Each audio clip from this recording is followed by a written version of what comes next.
और मैंने देखा कि मेरे फादर ने किस तरह से लाइफ जिया, और उनके जो जितने कलीग्स थे, फ्रेंड्स थे, उनके भाई लोग थे, जिस तरह से उन्होंने लाइफ जिया, तो मेरे को पूरा 30-40 साल का मेरा कहानी सामने नंगा नजर आ गया। और तब मैंने डिसाइड किया, यस, कुछ करना तो पड़ेगा। और वो टाइम पे मैंने स्वामीनाथन अय्यर से पूछा कि अय्यर करना क्या पड़ेगा मुझे, अय्यर मुझे करना क्या पड़ेगा। अय्यर से मैंने जब पूछा कि मुझे करना क्या पड़ेगा, अय्यर ने मुझसे कहा कि जिंदगी बनानी है, नाम कमानी है, शौहरत कमानी है, इज्जत कमानी है, पैसे कमाने हैं, अपने एक एक सपने को पूरा अगर करना है तो एक ही प्रोफेशन है, एक ही धंधा है, एक ही प्रोफेशन है। उस प्रोफेशन में अगर तू चला गया तो तू नाम, इज्जत, शौहरत सब कुछ कमा सकेगा, और वो है profession, the profession of sales.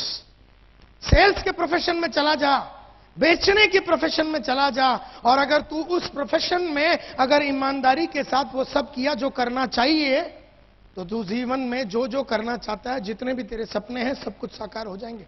लेकिन मैंने आज से अय्यर से पूछा, लेकिन यार मुझे तो सेल्स के बारे में कुछ भी नहीं मालूम, मेरे को तो खाली debit what comes in, credit what goes out, debit expense and losses, credit incomes and profit, जो हमने अकाउंटेंसी में सीखा था, जो बीकॉम में सीखा था, वो आता है, लेकिन मुझे तो सेल्स के बारे में कुछ नहीं मालूम।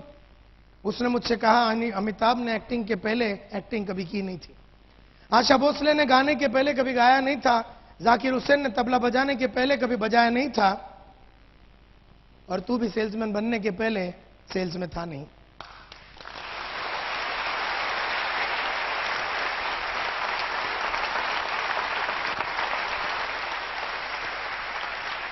तो कोई भी इंसान कोई भी एक प्रोफेशन में मास्टरी करके मां के कोख से नहीं आता।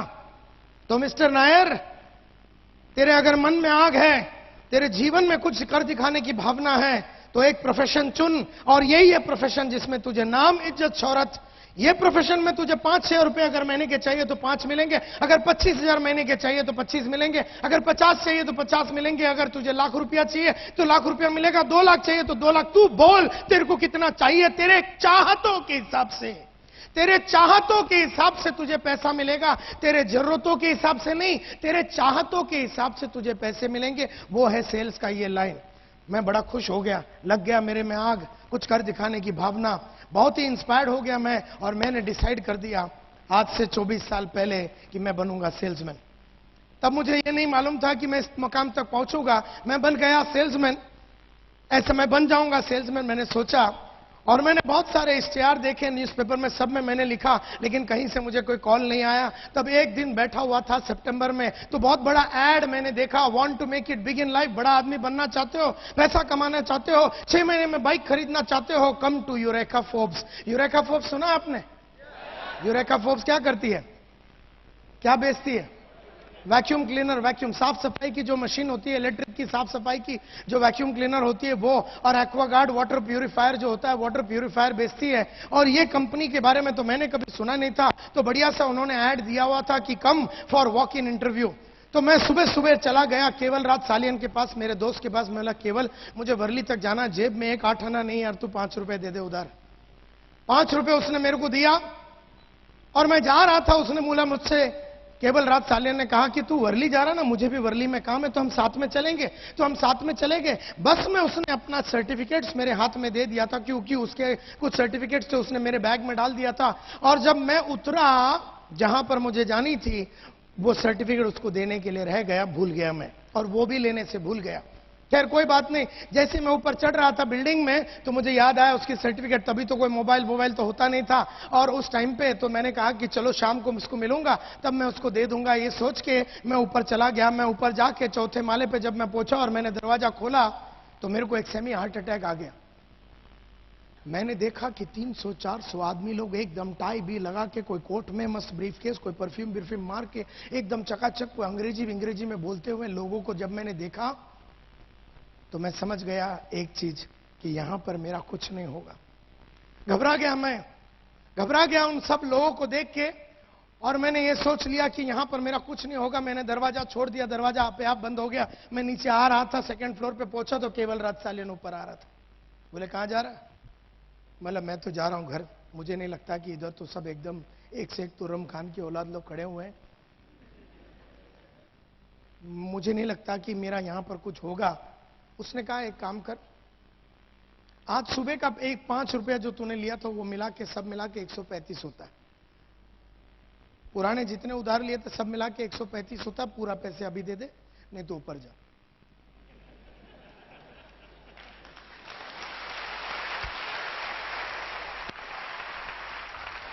पैसे की मजबूरी, पैसे नहीं थे, पैसे की मजबूरी की वजह से मुझे यूरेका फोर्ब्स में जाना पड़ा और वहां पर जाके 9:30 बजे मैंने बैठ गया। 3:30 बजे 6 घंटे रुकने के बाद, 6 घंटे रुकने के बाद मेरा इंटरव्यू का नंबर आया। तो सेल्स में सबसे पहला लेसन मैंने सीखा कि जिंदगी में अगर आगे बढ़ना और सेल्स में आगे बढ़ना है तो you have to have a lot of patience, lot of patience, बहुत पेशेंस। 6 घंटा चुपचाप मैं कॉर्नर में बैठा था कि मेरा इंटरव्यू अभी आएगा, मेरा इंटरव्यू अभी आएगा। 3:30 बजे जब इंटरव्यू आया, 6-6.5 फीट का एक मल्होत्रा साहब बोल के आदमी ने मेरा इंटरव्यू लिया। अंग्रेजी में उन्होंने बहुत सारे क्वेश्चन पूछे। मल्होत्रा साहब डॉन बॉस्को कॉन्वेंट एजुकेटेड आदमी था। संतोष नायर बर्फी वाला स्कूल में जाता था जहां पर हम हिंदी में बात करते थे ज्यादातर, और मैं जिस कॉलेज में गया था वहां पर हम मराठी में बात करते थे। मल्होत्रा साहब ने जब अंग्रेजी में बहुत सारे क्वेश्चन, कॉन्वेंट एजुकेटेड मल्होत्रा साहब ने बहुत सारे अंग्रेजी में क्वेश्चन पूछे तो नायर जवाब ना दे सका। मल्होत्रा साहब 3 चीज करते हैं। आदमी अच्छा लगा तो सिलेक्ट, डाल दो इसको ट्रेनिंग में, सिलेक्ट। अगर आदमी ठीक ठाक लगा, रिजर्व, इसको रिजर्व में रखो, बाद में रिजर्व पुलिस होता ना, जरूरत पड़ने पे ले लेंगे। वैसे पुलिस घूमती रहती है, जो रिजर्व पुलिस होता है उसको जो एकदम लफड़ा हो जाता तो फिर उसको बुला लेते हैं। तो रिजर्व में डाल दो, जब भी हमारे पास कोई कुत्ता होगा नहीं तो इसको उठा लेंगे। और तीसरा मल्होत्रा साहब करते थे, आदमी उनको ठीक ही नहीं लगा तो उसको रिजेक्ट, और मेरे को तीसरा कैटेगरी में डाल दिया, मुझे रिजेक्ट कर दिया। Because I did not look like a salesman. मैं ना सेल्समैन के माफत दिख रहा था, ना मैं सेल्समैन के माफत बोल रहा था, ना मेरे में ऐसी कुछ कैरेक्टरिस्टिक्स थी जिसको देख के मल्होत्रा साहब को ऐसा लगा कि ये आदमी सेल्स में कभी कुछ कर पाएगा। और इतना पतला सा था मैं, सब मिला के 40-45 किलो का होगा। मल्होत्रा साहब ने सोचा 20 किलो का अगर सूटकेस इसके हाथ में वैक्यूम क्लीनर देगा ये वैसे ही मर जाएगा साला।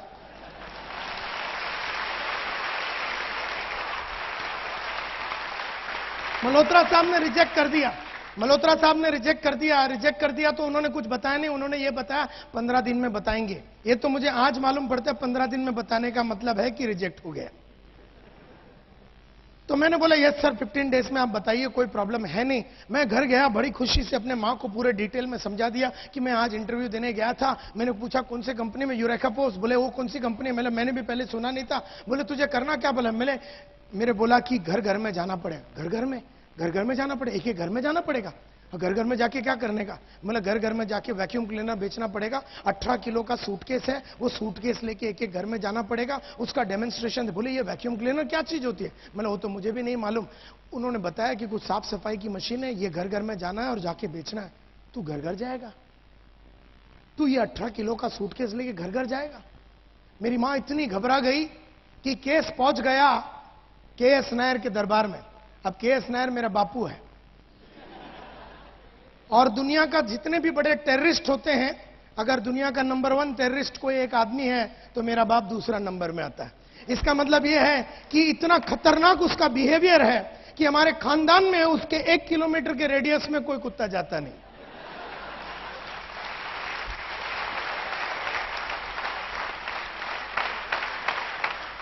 मेरे बापू को 3 बच्चे कैसे पैदा हो गए मेरे को आज भी डाउट है। मेरी मां उससे आज भी इतनी घबराती है कि उसके सामने गई कैसे और मैं पैदा कैसा हुआ, ये भी मेरे को आज एकदम टेंशन में है।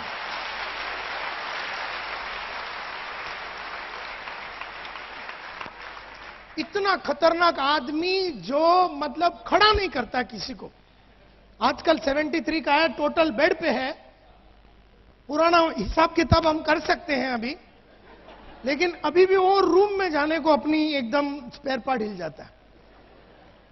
आज भी बेड पे है लेकिन वहां नहीं जा सकते। एकदम हवा है, हवा, एकदम डरावना आदमी है।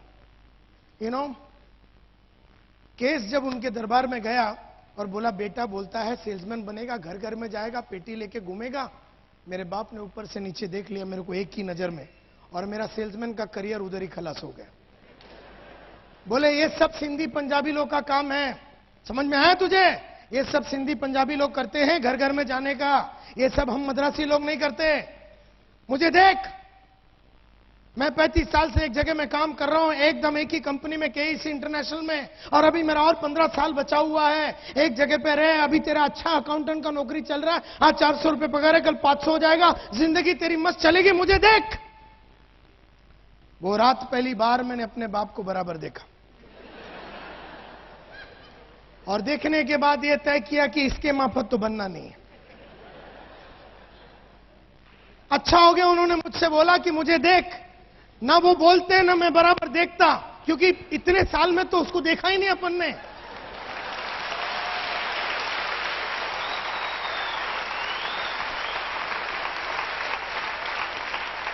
वो रात देखने के बाद तय हो गई बात कि इसके माफत तो बनना नहीं है। इसने तो कुछ भी नहीं किया ऐसा जिसको देख के हम उसके माफत बने। तो यह बात तय हो गई कि फादर के माफत बनना नहीं है। मोहब्बत तो आज भी अपने बाप से करते हैं उतने ही जितना पहले भी करते थे, आगे भी करेंगे, वो बात अलग है। लेकिन इसके माफत बनना, अपना बाप है तो उसके माफत बनना जरूरी नहीं है। अगर वो अचीवमेंट वाला होता और अगर बहुत खंबे उसने गाड़ दिए होते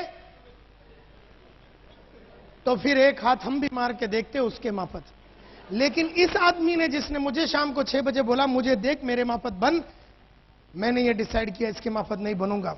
और ये बात पक्का हो गया। वो रात अय्यर का बात पक्का हो गया। बाप को मिलने के बाद अय्यर का बात पक्का हो गया कि अब तो मैं सेल्समैन बन के ही रहूंगा। लेकिन उनको बताया नहीं, क्योंकि घबराता था मैं उनसे, और मैंने कुछ बताया नहीं। और यहां से भी कोई कॉल नहीं आया। महीना भर बीत गया, कोई कॉल ही नहीं आया यूरेका फोर्ब्स से।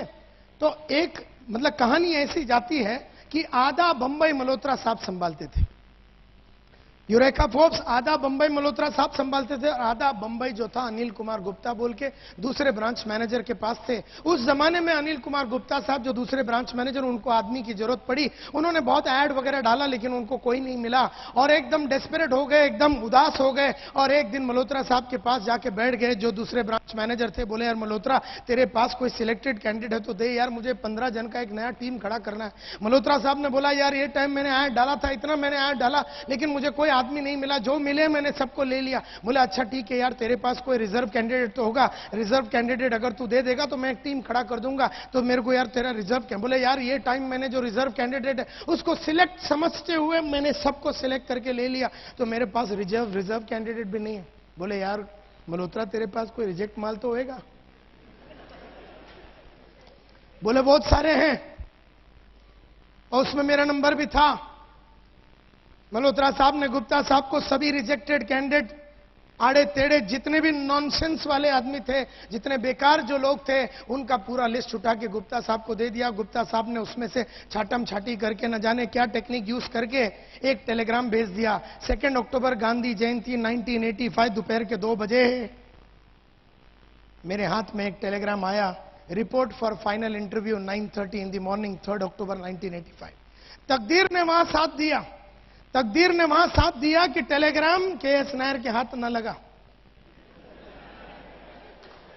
इसको बोलते हैं ऊपर वाले की देन, कि तकदीर ने वहां साथ दिया कि टेलीग्राम के.एस. नायर के हाथ में नहीं लगा। लगा होता तो आज चीरा बाजार की गलियों में मैं आज भी 4000 रुपए का अकाउंटेंट का नौकरी करता बैठा। तो मैंने जैसे ही देखा टेलीग्राम अंदर डाल दिया, और मैंने मन में सोच लिया यार रिपोर्ट फॉर फाइनल इंटरव्यू। अगले दिन 3 अक्टूबर 1985 को गुप्ता साहब के सामने जाके मैं बैठ गया। उन्होंने कहा क्या चाहिए तुझे? मैंने बोला सर मेरे को पैसे कमाने। बोलते ये लाइन में इज्जत मिलेगा, शोहरत मिलेगा, नाम मिलेगा। मैं बोला वो आप अपने पास रख लो, इज्जत नाम शोहरत मेरे को चाहिए ही नहीं, फिलहाल अभी रोकड़ा चाहिए। रोकड़ा ही नहीं लेती, इज्जत लेके मैं क्या करूंगा, शोहरत लेके मैं क्या करूं, मुझे रोकड़ा चाहिए सर। मेरे को यह बताओ कि पैसे कैसे कमाया जा सकता है, tell me how to make money, पैसे कैसे कमाया जा सकता है, बाद में इज्जत शोहरत सब देख लेंगे। आदमी का हाल ही इतना फटा हुआ था, पहनने के लिए कपड़ा नहीं, वो बोलता है कि मैं तुझे इज्जत दूंगा।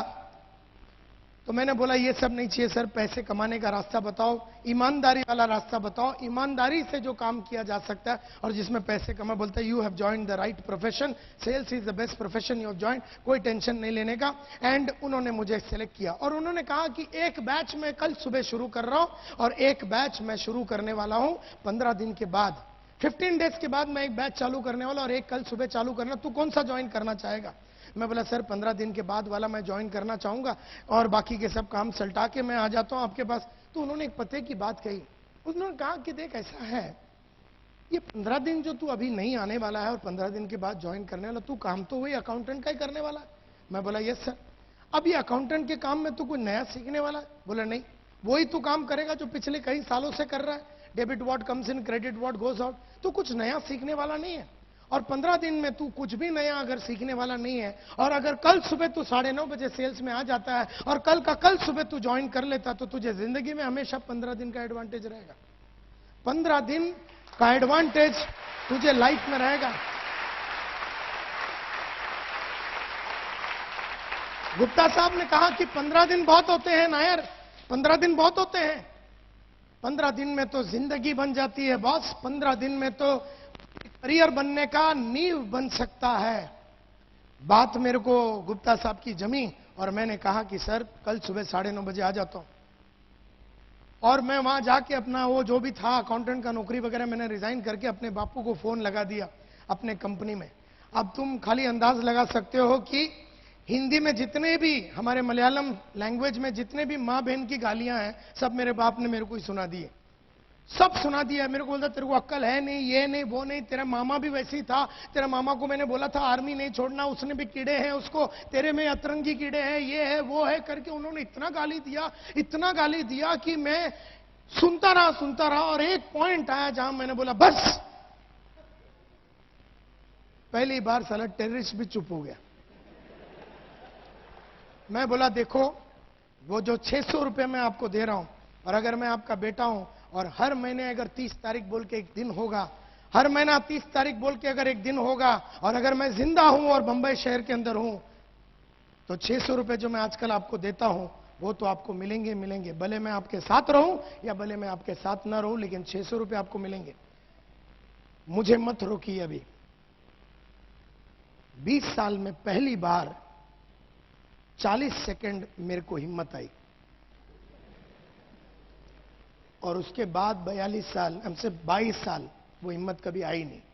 यानी 42 इयर्स में सिर्फ वो 30 सेकंड मेरे बाप को नकारने का मेरे में हिम्मत आया। कहने का मतलब ये है, इस प्रोफेशन में आने के लिए, सेल्स में आने के लिए मेरे लिए बहुत तकलीफें मैंने झेली, और मैंने अपने फादर को बोला कि मैं करियर इसी में बनाऊंगा। मेरे फादर को मालूम नहीं क्या झटका आ गया। बोला अच्छा ठीक है, ऐसे तू टेंशन मत ले, ठीक है कोई बात नहीं, क्योंकि मैंने तो कभी यूरेका फोर्स सुना नहीं, और कोई चोर कंपनी है, पैसे वैसे अगर नहीं मिले तो तेरा ये नौकरी भी चला जाएगा। मैं बोला जो भी होगा अपना हालत इससे तो खराब हो ही नहीं सकता।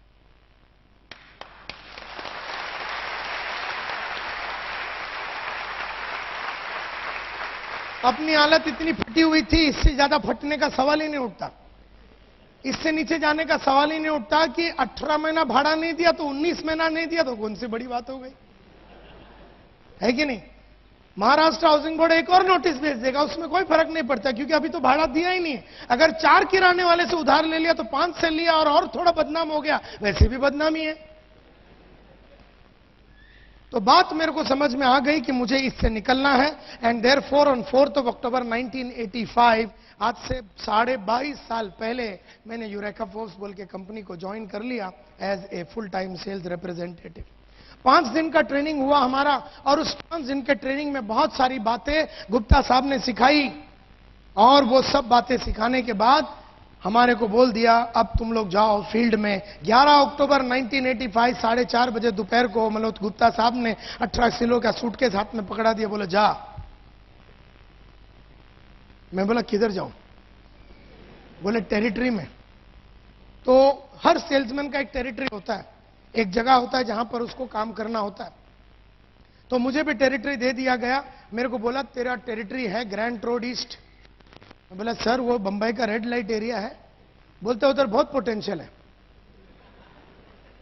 मैं बोला उधर ग्रैंड रोड ईस्ट में? बोले हाँ तेरा टेरिटरी वो है।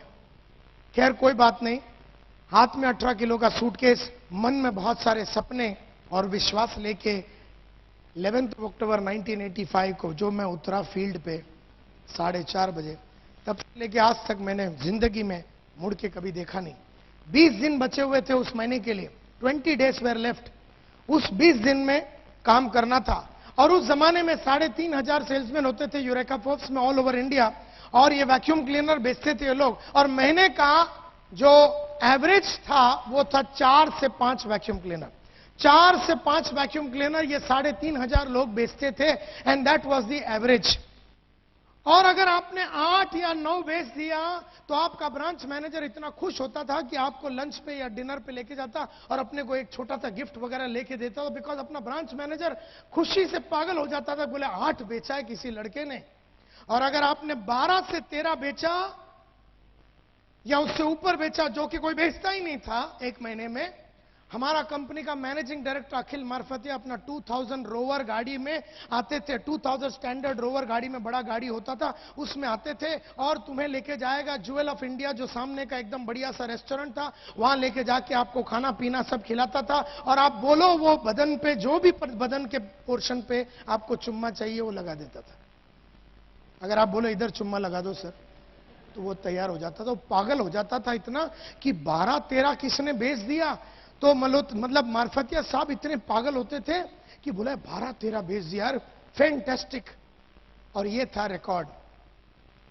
तो ये बड़े बड़े तुर्रम खान लोगों को हमको मिलाते थे, जैसे हम लोग भी वो लीडर लोग के सामने बैठे, बोले ये इतना 12 बेचता है, ये 8 बेचता है, ये देखो पिछले 2 महीने से 12 बेच रहा है, ये 8 बेच रहा है पिछले 4 महीने से, ये किंग है, ये डिंग है, ये वो है, ये वो है, ये तोप है, ये फटाकड़ी है, ये AK-47 है, ये लक्ष्मी बॉम्ब है।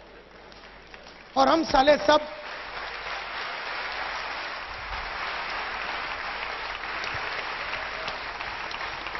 उन लोगों को देखने के बाद एहसास हो गया तो हम तो अपटी बॉम्ब है करके। हमने इन लोगों को देखा यार, बोले यार क्या होगा करियर का। खैर कोई बात नहीं। 11 अक्टूबर 1985, हार्ट में सूटकेस, मन में सपना, दिल में बहुत बड़े सपने और मन में बहुत बड़ा उमंग लेके मैं उतर गया। 20 दिन बचा हुआ था। उन 20 दिनों में मैंने 26 वैक्यूम क्लीनर बेच डाला। 26। और जैसे मैंने 26 वैक्यूम क्लीनर बेचा, मैं बन गया इंडिया का नंबर 1 सेल्समैन। तो सब लोग आए और बोले यार ये तो फ्लूक में हुआ लगता है। मुझे भी लगा फ्लूक में हो, क्योंकि कभी कभी धंधा हो जाता है। अपने को भी कभी कभी है ना, 3-4 आदमी को ज्वाइन कर लेते तो एकदम अपने को भी लगता बहुत कुछ कर दिया। तो फिर हर महीना क्यों नहीं होता, हर हफ्ता क्यों नहीं होता फिर। तो अपने को भी ऐसा लगा ये फ्लूक में हो गया, लेकिन ये फ्लूक में नहीं था, क्योंकि अगला महीना मैंने 32 वैक्यूम क्लीनर बेचा, उसके बाद मैंने 33 बेचा, उसका अगला महीना 36, उसका अगला महीना 37, उसके बाद 39, उसके बाद 41, उसके बाद 43। लेकिन जिंदगी में कभी पिछले महीने से कम मैंने जिंदगी में कभी नहीं बेचा, कभी नहीं।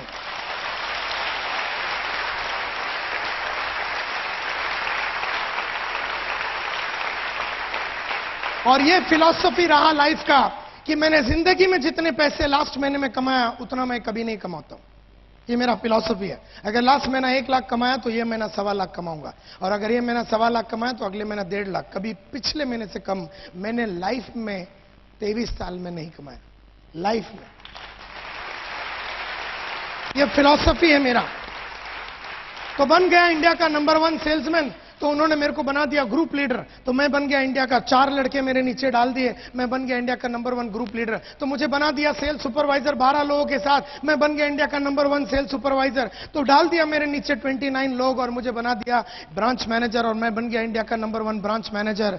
और उसके बाद मैं डेप्यूटी डिविजनल सेल्स मैनेजर बना, divisional sales manager, senior divisional sales manager, area sales manager, regional sales manager बन गया। और 1994 में जब मैंने यूरेका फोर्ब्स छोड़ा, I was the youngest, fastest growing and the richest employ in the history of Eureka Forbes. और मैं join कर लिया सीज फायर बोल के एक fire extinguisher company, cease fire extinguisher company, आग बुझाने की एक कंपनी को ज्वाइन कर दिया एज डेप्यूटी जनरल मैनेजर। फिर उस कंपनी का मैं जनरल मैनेजर बना। फिर उसके बाद मैं एक ट्रेनिंग कंपनी ज्वाइन किया, टीम प्रोडक्टिविटी बोल के, मैं वहां का वाइस प्रेसिडेंट था। उस कंपनी का मैं डायरेक्टर बना। और उसके बाद 7 साल पहले मैंने अपनी खुद की कंपनी चालू की जिसका नाम है स्मार्ट कंसल्टेंसी। स्मार्ट कंसल्टेंसी जो है,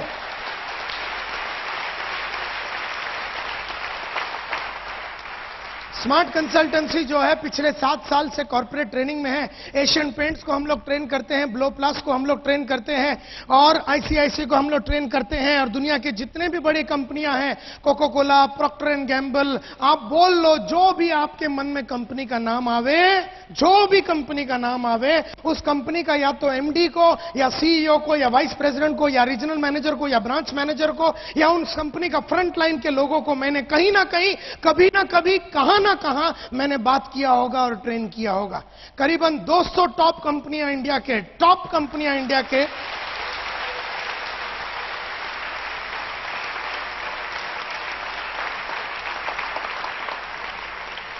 मुझे याद है माय डियर फ्रेंड्स, 500 रुपए मेरा पगार होता था यूरेका फोर्ब्स में। तब मैंने एक लक्ष्य रखा, एक टारगेट रखा। टारगेट रखा कि अभी से 5,000 रुपया कमाऊंगा। भागा और मैंने 5,000 रुपया महीने का कमाने चालू कर दिया। जब मैंने 5,000 रुपया कमाता था, मैंने बोला अब रुकना नहीं है नायर, तुझे 5,000 पे, अब तुझे 25,000 रुपया कमाना। अगला टारगेट रखा, अगला लक्ष्य रखा, अगला पर्पस बनाया। पर्पस, लक्ष्य, टारगेट रखा कि मैं 25,000 रुपया महीने का कमाऊंगा और भागा मैंने 25। जैसे ही मैं 25,000 रुपया कमाने को चालू कर दिया, मैंने अगला टारगेट रखा 50,000 रुपए का। जैसे ही मैंने 50,000 रुपया महीने का कमाने चालू किया, अगला टारगेट रखा 1 लाख, फिर मैंने 2 लाख, 3 लाख, 4 लाख, 5 लाख। फिर मैं 5 लाख रुपए महीने का कमाता था, मैं बोर हो गया। मैं बोला ये महीने का चक्कर ही नहीं चाहिए मेरे को दिन का चाहिए अभी।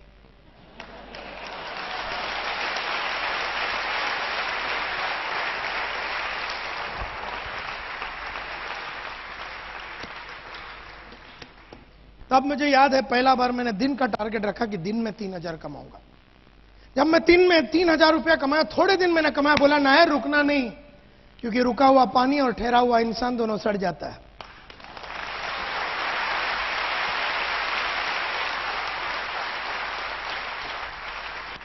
मैं सड़ना नहीं चाहता था, मैं रुकना नहीं चाहता था, क्यों? रुक गया तो मैं फंस गया। कोई भी इनकम पे रुकना नहीं, कोई भी लेवल पे रुकना नहीं, ना रूबी पे रुकना, ना डायमंड पे रुकना, ना पर्ल पे रुकना, ना सिल्वर पे रुकना, ना गोल्ड पे रुकना, ना किधर नहीं रुकना। रुक गया तो मर जाएगा साला। तो मैंने ये डिसाइड किया कि अब मैं रुकूंगा नहीं। और जैसे ही मैंने ये डिसाइड किया कि मैं रुकूंगा नहीं, मैंने 3,000 रुपया कमाया। उसके बाद मैंने बोला 5 का टारगेट, फिर 5,000 दिन का कमाता था, फिर मैंने 10 का टारगेट रखा, फिर 20, 30, 40, 50, 60, 70, 80, 90 लाख, 1.25 लाख, 1.5 लाख। आज मैं दिन का 2.25 लाख रुपए से 2 लाख दिन का कमाता हूं, दिन का।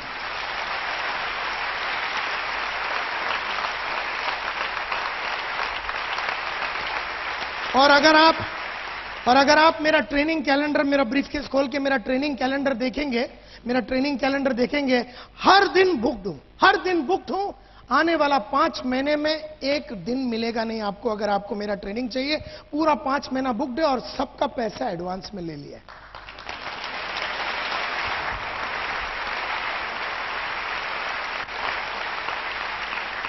रोकड़ा पहला लेता हूं, रोकड़ा दिखाने तो सल मुंह से डायलॉग ही नहीं आता है।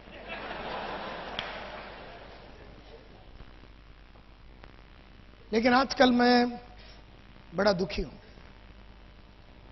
क्योंकि इस तरह की गरीब जिंदगी में जी नहीं सकता हूं। अब मेरे को ये 1.5, 1.25, 2 लाख रुपए से काम नहीं चलेगा। अब मेरे को दिन का 5 लाख रुपया चाहिए। तो आजकल जो किताबें पढ़ रहा हूं, आजकल जो किताबें पढ़ रहा हूं, वो मुझे 5 लाख तक लेके जाएगी। आजकल जो किताबें पढ़ रहा हूं, वो मुझे 5 लाख पे लेके जाएगी। आजकल जो किताबें पढ़ रहा हूं, वो मुझे 5 लाख पे लेके जाएगी। आजकल जो किताबें पढ़ रहा हूं, वो मुझे 5 लाख पे लेके जाएगी। आजकल जो किताबें पढ़ रहा हूं, वो मुझे 5 लाख पे लेके जाएगी।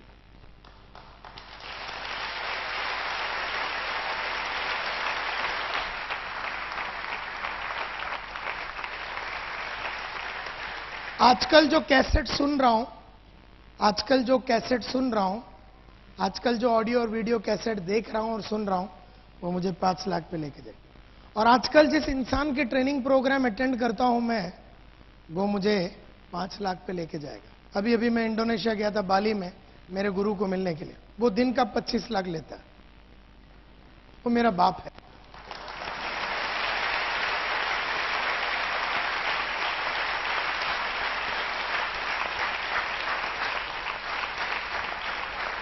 नाम है इसका रॉजर हैमिल्टन। वो जिसके पास जाता है वो दिन का 1 करोड़ लेता है। तो प्लीज अंडरस्टैंड, मैं उन लोगों के संगत में हूं जो मुझे 25 लाख दिन का कमा के दे सकते हैं। मैं आजकल वो बुक पढ़ रहा हूं जो मुझे 25 लाख दिन का कमा के दे सकती है। आजकल मैं वो वीडियो देख रहा हूं जो मुझे दिन का वो पैसा ला के दे सकती। तो प्लीज अंडरस्टैंड, ये जितने भी टाइम पैसे ऊपर गए, ये ऊपर गया। ये बाहर से तो अच्छा हुआ ही हुआ, लेकिन ये ऊपर गया। Please understand, knowledge is power. खाली मोटिवेशनल पेप टॉक से काम नहीं चलता। आदमी के अंदर नॉलेज होना चाहिए। जितना ज्यादा नॉलेज, क्योंकि मैं एक चीज समझ गया, अगर मैं 3000 कमा रहा हूं दिन का, तो मेरे पास 3000 की समझ है। और अगर मैं 30,000 कमा रहा हूं तो मेरे पास 30,000 की समझ है। और अगर मैं 3 लाख कमा रहा हूं तो मेरे को 3 लाख की समझ है, 3 लाख की अंडरस्टैंडिंग है, 3 लाख का विचार है। प्लीज अंडरस्टैंड, जब भी आपको अगला लेवल पे जाना है, पढ़ाई को बढ़ाओ। ऐसे इंसानों के संगत में रहो जो आपको वो अगले लेवल पे लेके जा सकता है। ऐसे ऑडियोज और वीडियो, बाहर अगर आप जाएंगे तो 70 वीडियोज है मेरे, 70। हर वीडियो में आपको जीवन में कैसे आगे बढ़ना है इसके बारे में पूरा डिटेल दिया हुआ है। मुझे याद है my dear friends, railway station पे 2 रुपए का पेन मिलता था, शार्प का। तो 2 रुपए का पेन रखता था। जब मैं 2 रुपए का पेन रखता था, मैंने कहा अब मैं 2 रुपए का पेन नहीं रखूंगा क्योंकि इस पे रुकना नहीं है। तो 40 रुपए का विल्सन का पेन आता था, तो मैंने वो पेन रखने चालू किए। 40 रुपए का पेन रखता था, मैं बोला नायर साहब इस पे रुकना नहीं, क्योंकि रुका हुआ पानी और ठहरा हुआ इंसान दोनों सड़ जाता है। तो वहां से मैं 100 रुपए के अगला फ्लेयर का पेन आता है, उस पर चला गया। जब मैं 100 रुपए का पेन रखता था, तब मैं अगला टारगेट रखा कि मैं 300 रुपए का पेन रखूंगा, 300-400 रुपए का शेफर का पेन रखता था। और शेफर का पेन रखता तो फिर मैंने 1000 रुपए का क्रॉस पेन रखा, सिल्वर क्रॉस पेन। फिर मैंने 2000 रुपए की गोल्ड क्रॉस पेन रखने चालू किया। इस तरह से अगर ये जो पेन है मेरा, ये 8261 रुपए का है।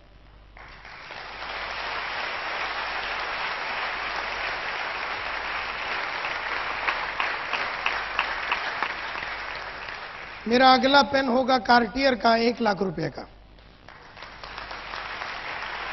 मुझे याद है मैं कावासाकी बजाज 2 व्हीलर चलाता था, सेकेंड हैंड।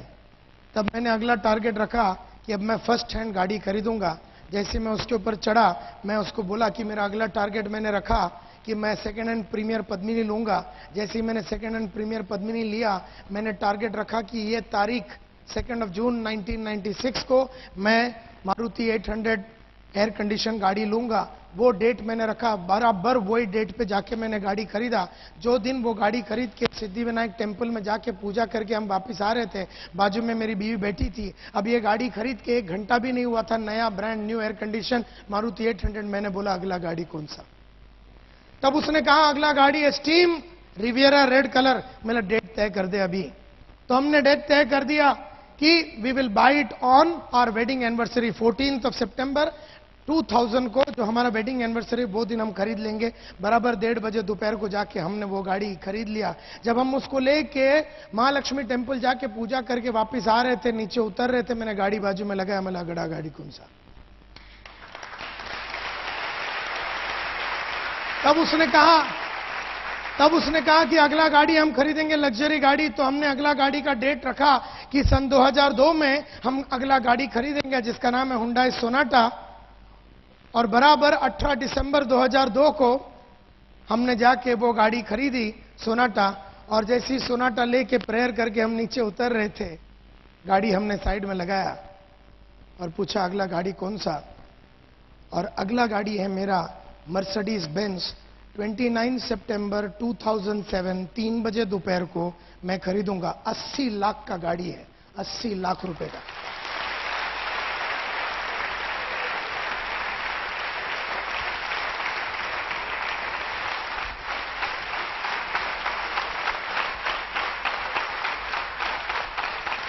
मुझसे कुछ भी पूछो, मुझसे कुछ भी पूछो, डेट के साथ बताऊंगा कि नायर साहब आप रिटायर कब होना चाहिए, डेट के साथ बताऊंगा।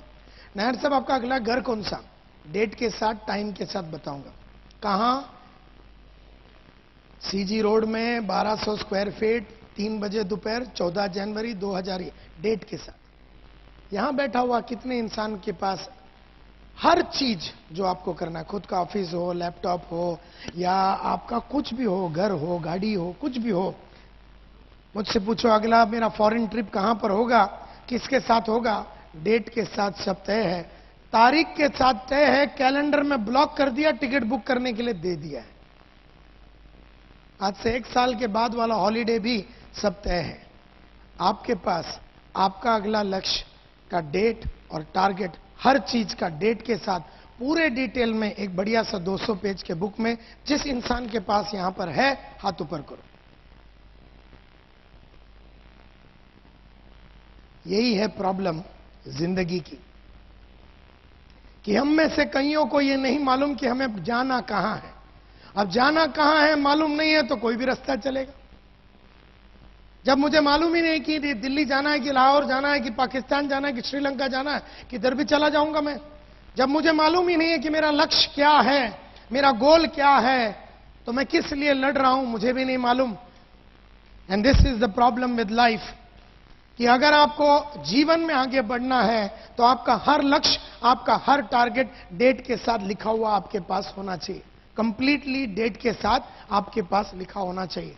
और तभी बनी रहती है ये आग, और तभी बनी रहती है ये आग, न बुझ सकेगी वो, क्योंकि बुझने को तुम दोगे नहीं, क्योंकि एक लक्ष्य के बाद दूसरा लक्ष्य ऑलरेडी लाइन से तय है, लाइन से तू बुझ ही नहीं सकता, तुझे अधिकार नहीं है बुझने का। एक बार लक्ष्य लिख लिया, हम में से कई लोग लक्ष्य लिखते नहीं हैं, एंड देयरफॉर आग हमारे को लगती नहीं है। And this is the problem. जब मैंने पूछा कितने लोगों के पास है, सब मिला के 10 आदमी के पास नहीं है। 1200 आदमी यहां पर बैठे, 10 इंसान के पास डेट नहीं है। और यही रीजन है कि पिछले 10 साल में, 5 साल में, 8 साल में, 15 साल में आपने वो नहीं कमाया जो मन में आपने हमेशा सोचा। आप कर न सके। चाहतों को आपने लगातार मारा और जरूरतों से हिसाब से जीने की आदत आपने डाल दी। चाहतों को लगातार मारा और जरूरतों के हिसाब से जीने की हमने आदत डाल दी, क्योंकि जिसका लक्ष्य नहीं होता वो जरूरतों के हिसाब से जीता है, जिसका लक्ष्य होता वो चाहतों के साथ जीता है।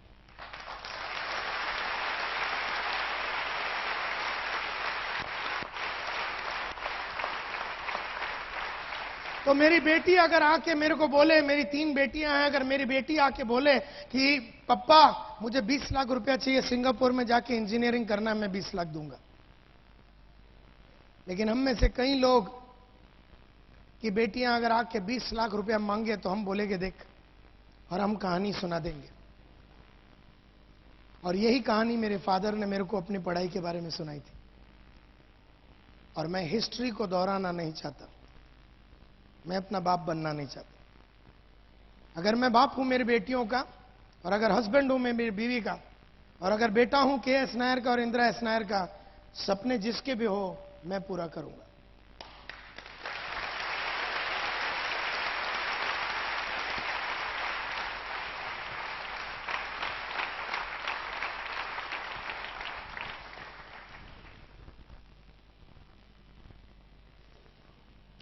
तो लोग मुझसे पूछते हैं नायर साहब ये फॉर्मूला क्या है, सक्सेस का फॉर्मूला क्या है।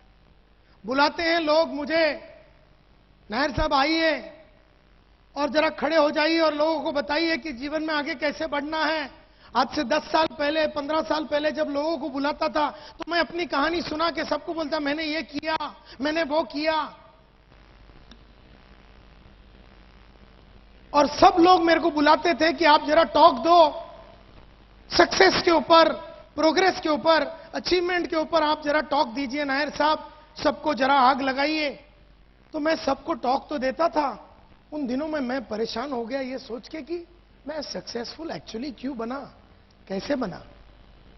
सचिन तेंदुलकर सक्सेसफुल कैसे बना, सानिया मिर्जा कैसे बनी, विश्वनाथन आनंद कैसे बना, टाइगर वुड्स कैसे बना, आशा भोसले सक्सेसफुल कैसे बना, और जाकिर हुसैन कैसा सक्सेसफुल बना, और जितने भी लोग सक्सेसफुल इस दुनिया में हैं तो ये लोग कैसे बने, मैं जरा स्टडी करने के लिए लग गया।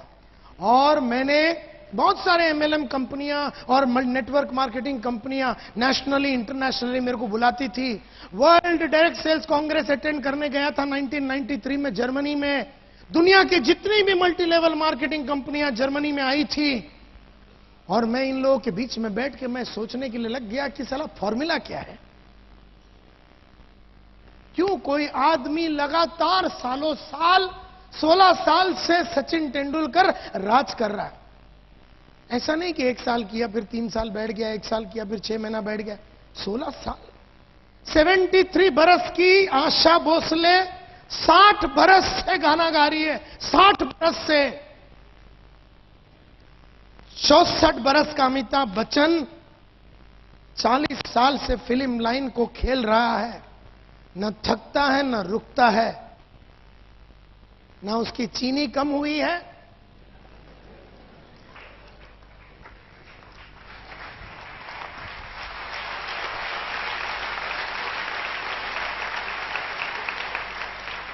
तो मैं बड़ा परेशान हो गया। मैं बोला यार मैं तो खुद सक्सेसफुल हूं और दुनिया का बहुत सारे आदमी सक्सेसफुल है, लेकिन फॉर्मूला क्या है, करते क्या है ये सक्सेसफुल लोग।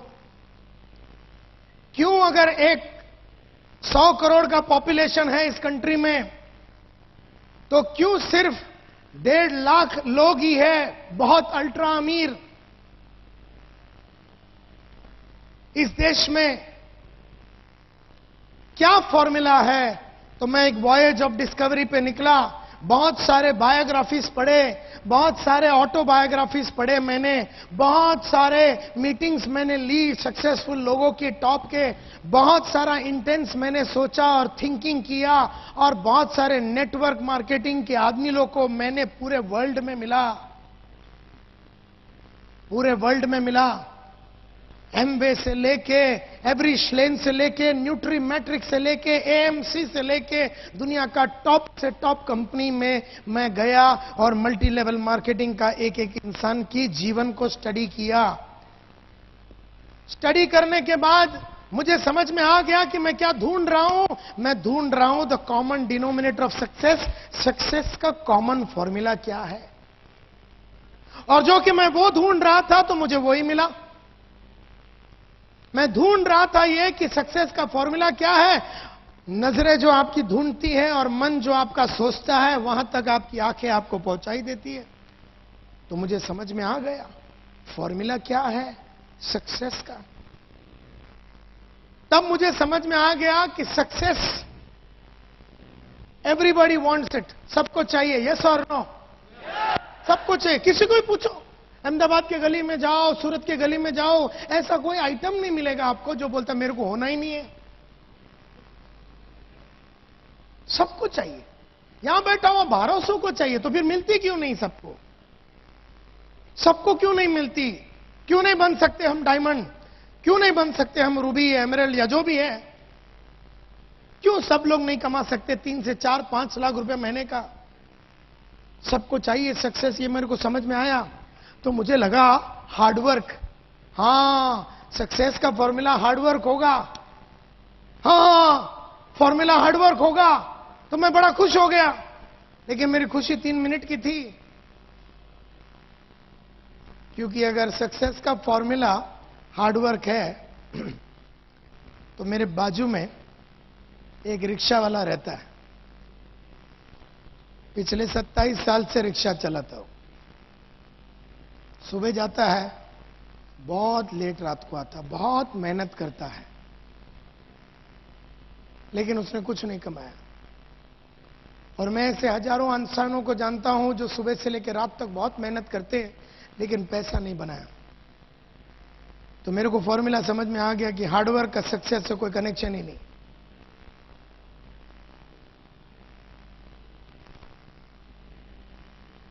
अगर ये सोचते हो कि सिर्फ हार्डवर्क से ही पैसा मिलेगा तो हमारी बहुत बड़ी बेवकूफी होगी, क्योंकि हार्डवर्क से खाली सक्सेस नहीं। हां, हार्डवर्क सक्सेस का एक फॉर्मूला हो सकता है एक, लेकिन अगर तुम खाली हार्डवर्क ही करेगा तो सक्सेस नहीं मिलेगा। सक्सेस का एक फॉर्मूला हार्डवर्क जरूर है, लेकिन सिर्फ हार्डवर्क से सक्सेस नहीं मिलता। धीरूभाई अंबानी ने सिर्फ मेहनत नहीं की, हार्डवर्क अकेला,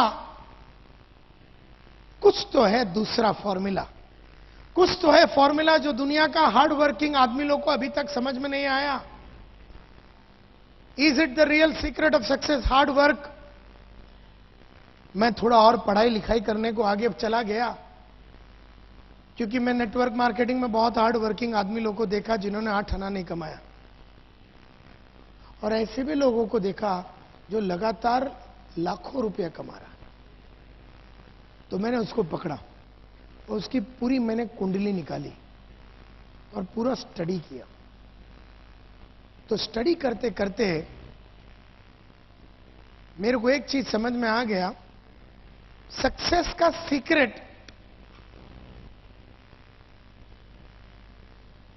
आदमियों ने क्या किया इस पे निर्भर करता है। जैसे हम बोलते हैं सचिन तेंदुलकर को देख,